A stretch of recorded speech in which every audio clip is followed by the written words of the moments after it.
Amazon prime video की original web series invincible एक super hero action animation series है जो कि बेस्ड 2003 में स्टार्ट हुई इमेज कॉमिक्स की एक काफी popular super hero comic series पर, जिसका पहला सीजन अभी रिसेंटली कंप्लीट हो चुका है। और रिसेंटली से मेरा मतलब आपसे ऑलमोस्ट 1 महीने पहले।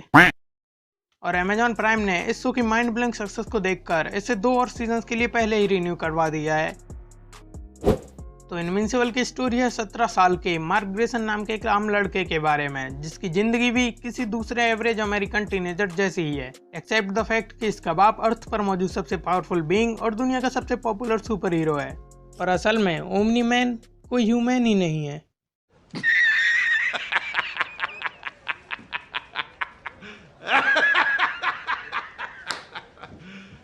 You serious?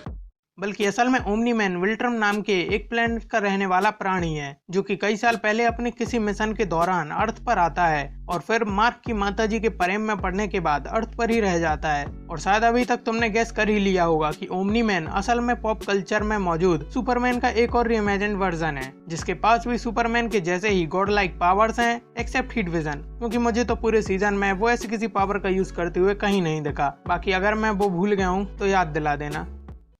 वैसे तो पहले ही कॉमिक्स, मूवीज और टीवी सीरीज में हमें सुपरमैन के कई सारे रिपॉप्स, रीइमेजिन्ड वर्जन्स और सुपरमैन की स्टोरी की कई डिफरेंट रिटेलिंग्स देखने और पढ़ने को मिल चुकी हैं, लेकिन इस सब के बावजूद भी ओमनी मैन का कैरेक्टर हमें अपने आप में एक टोटली डिफरेंट कैरेक्टर की तरह फील होता है। शो में हमारे इन दोनों मेन कैरेक्टर्स जो कि इनविंसिबल और ओमनी मैन है, इनके अलावा भी हमें शो के यूनिवर्स में कई और सुपर हीरोज, सुपर विलेंस और सुपर नेचुरल बींग्स भी देखने को मिलते हैं।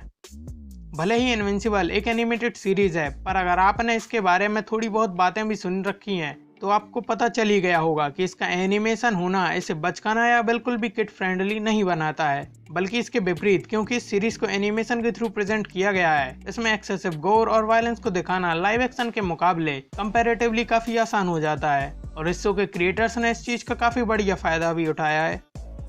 और इस सीरीज को देखकर जिस शो के बारे में हमारे मस्तिष्क में सबसे पहला ख्याल आता है वो है अमेजॉन की एक और काफी popular comic based series the boys. और क्योंकि इन दोनों शोज का ट्रीटमेंट काफी सिमिलर है और इन दोनों शोज को ही अमेजॉन प्राइम ने प्रोड्यूस किया है, तो जाहिर सी बात है कि कंपैरिजन तो होना ही था।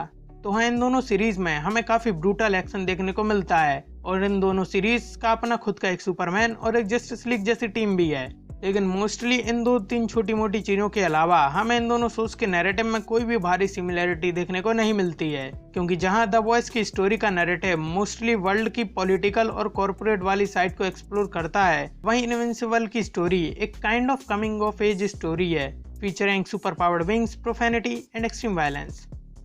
जिस वजह से इन दोनों शोज की फील्स तो काफी सिमिलर हैं, बट स्टोरी टेलिंग उतनी ही डिफरेंट। और इसलिए अगर तुमने इससे पहले अमेजॉन का द वॉइस देख रखा है फिर तो तुम्हें इस शो को बिल्कुल भी मिस नहीं करना चाहिए। और आखिर में तो ये दोनों शोज अमेजॉन प्राइम ने ही प्रोड्यूस किए हैं, तो कंपटीशन का तो सवाल ही नहीं उठता है, क्योंकि आखिर में फायदा तो बेजोस साहब का ही होएगा।